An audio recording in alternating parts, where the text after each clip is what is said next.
Ever feel like you've seen it all? Think again, because these 15 picks are about to flip your cinema world upside down. I'm your host on Movieverse, and today we're saddling up for a wild ride across the dusty trails of film history to uncover the most criminally underrated westerns ever made. Some you've heard whispers of, but others? Total gold buried beneath the desert sands. So, are you ready to ride? Let's blaze a new trail together. The Shooting, 1966. Welcome to the shadowy side of the West, folks. The Shooting isn't your daddy's John Wayne yarn. It's a razor-sharp existential trip directed by the legendary Monte Hellman. The plot? Two drifters, played by Warren Oates and Will Hutchins, embark on a tense, cryptic journey through a barren landscape, hired by a mysterious woman with deadly intentions. And let's talk about that woman, none other than Millie Perkins, bringing enigmatic intensity to every frame. Behind the scenes, this film was shot in the Mojave Desert on a shoestring budget. Legend has it, the cast and crew camped out, battling real-life elements that seeped straight into the movie's unnerving atmosphere. Jack Nicholson, still on the cusp of superstardom, not only starred as a sinister gunslinger, but also co-produced the film. Talk about passion for the craft. Critics didn't know what to make of this one when it dropped, and its limited release meant it vanished almost immediately. But over the decades, it's gained a cult following among film buffs and directors like Quentin Tarantino, who cite its minimalist storytelling and surreal mood as touchstones. Still, most mainstream audiences have never heard of it. Trust me, The Shooting is a cinematic fever dream waiting for rediscovery. Loving this so far? We're just getting started. Saddle up. Ride the High Country, 1962. Buckle up for a story of aging cowboys and one last aching shot at redemption. Sam Peckinpah's Ride the High Country brings us Joel McCrea and Randolph Scott as old friends, hired to transport gold, only to find themselves at moral crossroads. This isn't just a classic Western, it's a meditation on honor, change, and the twilight of legends. Director Peckinpah, before he revolutionized the genre with The Wild Bunch, poured his heart into this project. Working with a modest budget, he delivered breathtaking visuals of the Sierra Nevada mountains and tight character-driven drama. Did you know the script was rewritten several times before filming started? And that McCrea and Scott were both considering retirement, making their performances even more poignant? Despite glowing critical reviews, the film didn't light up the box office on its initial run, overshadowed by more conventional westerns of the era. But over time, it's been reclaimed by cinephiles as a masterpiece of grace and grit. Roger Ebert called it one of the most beautiful films ever made. Are you prepared for this mind-bending ride into the soul of the West? Let's keep that momentum galloping. The Ballot of Cable Hogue, 1970. Next up, a film that dares to mix grit with tenderness, The Ballot of Cable Hogue, another Sam Peckinpah creation. Jason Robards shines as Cable Hogue, a down-on-his-luck prospector who finds water in the desert and builds a business, only to face progress and heartbreak head-on. This one's a far cry from Peckinpah's blood-soaked reputation, offering instead a bittersweet meditation on survival, love, and the relentless march of time. The supporting cast is dynamite. Stella Stevens delivers warmth and spark as the saloon girl Hildy, while David Warner provides a quirky edge as the town's preacher. Production was no walk in the park. Shooting in Arizona's blazing heat led to delays and cost overruns, nearly sinking the film before it even hit theaters. Box office returns were lukewarm, and critics weren't sure what to make of Peckinpah's softer side. But over time, Cable Hogue has blossomed into a beloved cult favorite.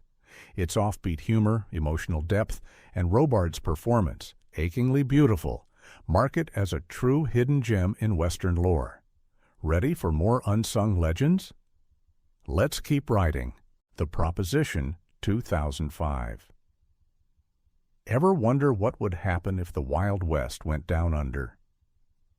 Enter The Proposition, a gut punch of a film set in the brutal Australian outback.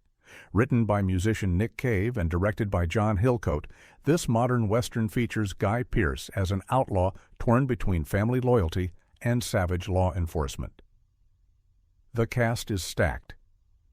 Ray Winston delivers a nuanced performance as the conflicted lawman, and Emily Watson provides haunting emotional gravity.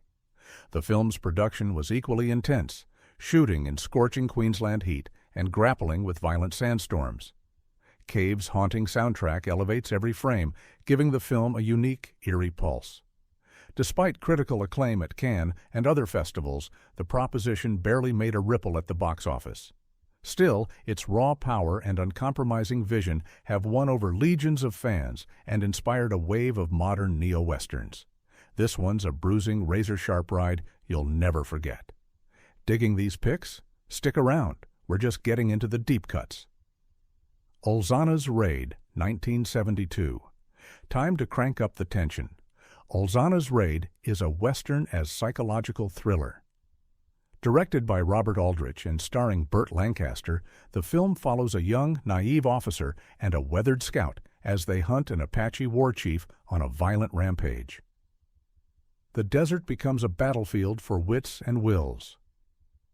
Lancaster brings gravitas and complexity to the hardened tracker, while Bruce Davison's performance as the Green Lieutenant offers a fresh angle on the Western hero archetype.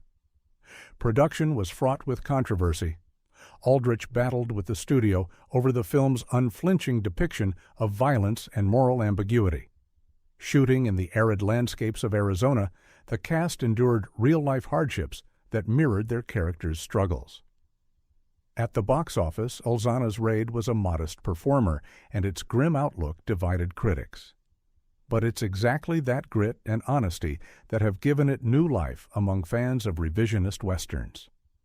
Today, it stands as a prophetic warning about the costs of violence, raw, relentless, and criminally underseen. Yearning for another forgotten masterpiece? Hold on to your hat. The Big Gundown, 1966. Let's cross the border to spaghetti western territory with The Big Gundown, a rip-roaring, stylish adventure directed by Sergio Solima. Lee Van Cleef stars as a relentless bounty hunter on the trail of Thomas Million's wily, wrongfully accused outlaw. It's a cat-and-mouse game with dazzling landscapes and pulse-pounding set pieces. This film was part of the Italian Western explosion, but never quite hit the international heights of Leone's classics. What sets it apart? Ennio Morricone's score is nothing short of epic, layered, haunting, and impossible to shake. Solima's direction oozes flair, making every showdown feel electric. Despite positive reviews in Europe, the film's U.S. release was butchered, with major cuts that watered down its impact. Only recently have restored versions allowed audiences to see it as intended. Today, The Big Gundown is revered by Western aficionados for its wit, energy, and subversive politics. If you want a wild ride, this is your ticket. Still with me, partners? Let's blaze ahead. Dead Man, 1995. Now for something completely different, a surreal Western odyssey from indie author Jim Jarmusch.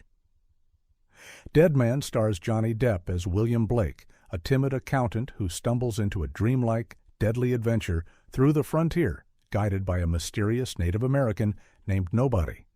With its stark black-and-white cinematography and Neil Young's haunting improvised score, Dead Man feels less like a traditional Western and more like a fever dream.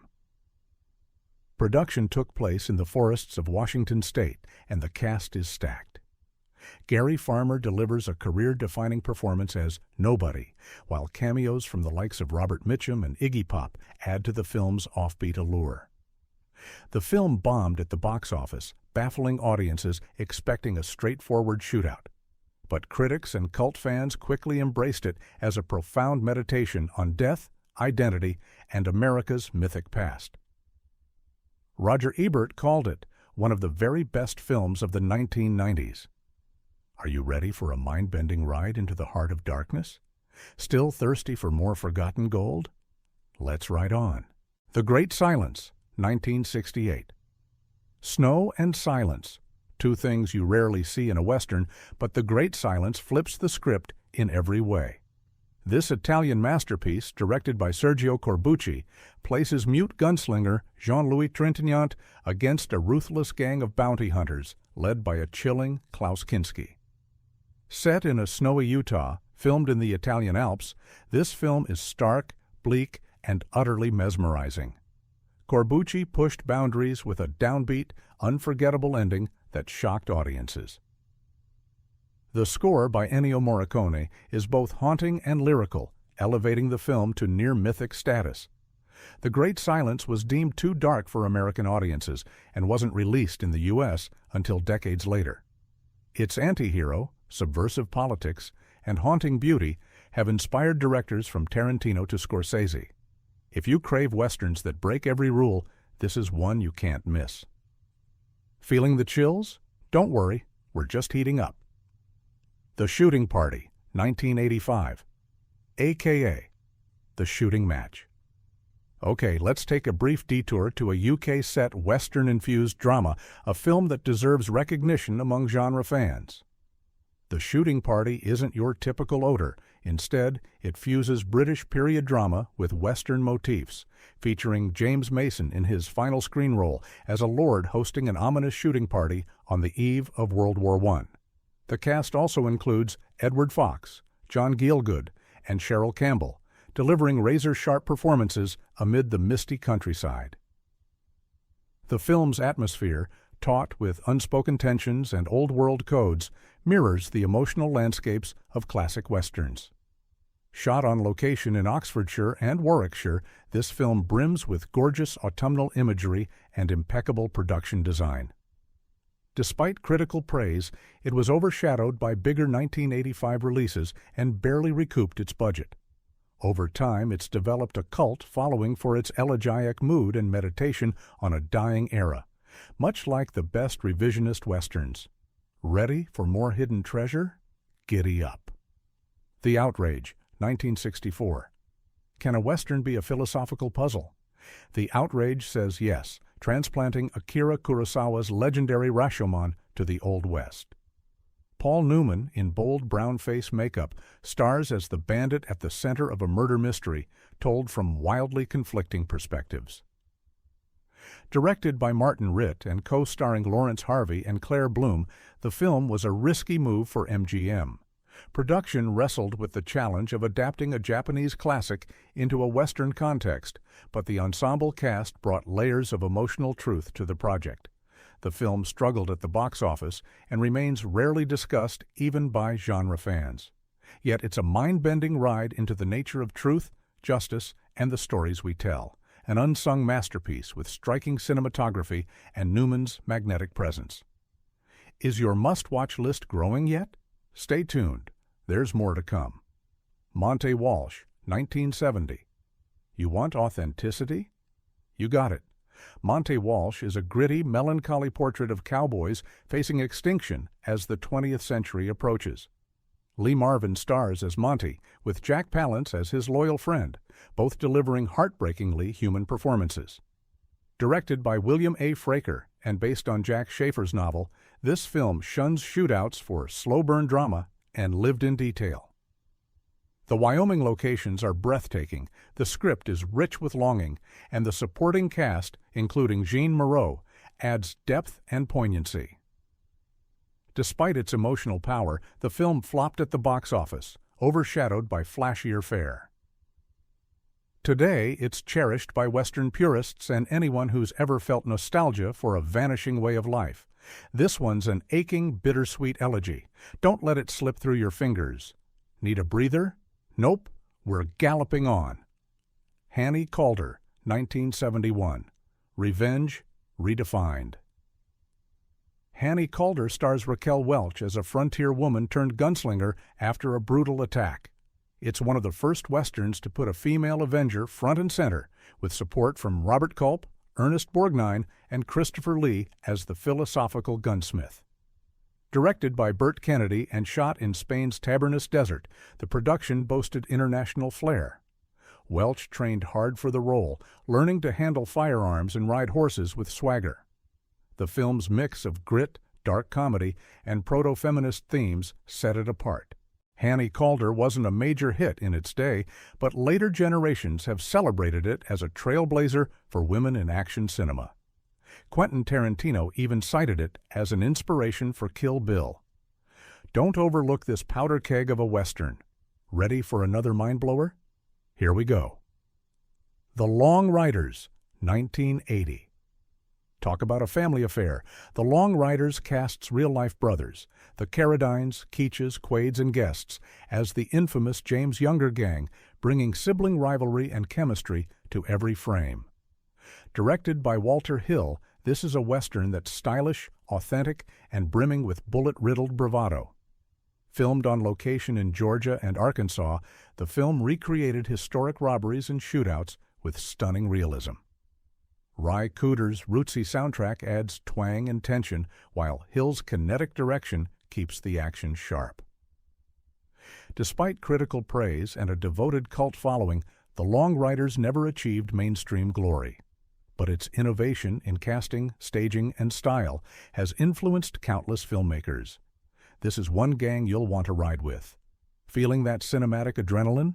Let's keep the high going. Pursued, 1947. Ready for a true genre bender? Pursued is a noir-tinged Western that wraps psychological suspense in six-shooter style. Robert Mitchum stars as a traumatized orphan raised by a frontier family, haunted by secrets and dogged by a mysterious stranger. Director Raoul Walsh melded shadowy, expressionistic visuals with sweeping New Mexico landscapes. The film's script, penned by Niven Bush, was groundbreaking for its time, mixing flashbacks and Freudian undertones in a genre still dominated by black and white morality. Though a modest box office hit, Pursued faded from popular memory as the years rolled on. Today, it's celebrated by noir and Western fans alike as a moody, atmospheric trailblazer. If you crave your Westerns with a shot of darkness, this is your next obsession. Still with me, partners? The best is yet to come. The Missouri Breaks, 1976. Let's end with a wild one. The Missouri Breaks is a psychedelic, genre-busting Western starring Marlon Brando and Jack Nicholson. Nicholson plays a cattle rustler. Brando is the off-kilter regulator hired to hunt him down, delivering a performance so eccentric it's become the stuff of legend. Directed by Arthur Penn, fresh off Bonnie and Clyde, the film was shot in Montana's rolling hills, capturing the raw beauty and weirdness of the West. Brando's improvised scenes, he plays an Irish accent, dresses in drag, and even talks to his horse, drove both crew and co-stars to the brink. Though it had a hefty budget and star power, The Missouri Breaks was a flop on release, confounding critics and audiences alike. But its offbeat genius, unpredictable characters, and environmental subtext have earned it a passionate cult following. This is the definition of a misunderstood masterpiece. Whew, what a ride! From the desolate dunes of the Shooting to the snowbound silences of the Great Silence, we've explored 15 unsung Westerns that deserve a spot on every movie lover's must-watch list. Did we unearth a new favorite? Or did we miss one of your own hidden treasures? Drop your thoughts in the comments below. I want to hear your stories. Don't forget to hit subscribe and ring that bell so you never miss a journey into forgotten cinematic gold. This is Movieverse, where the legends never die.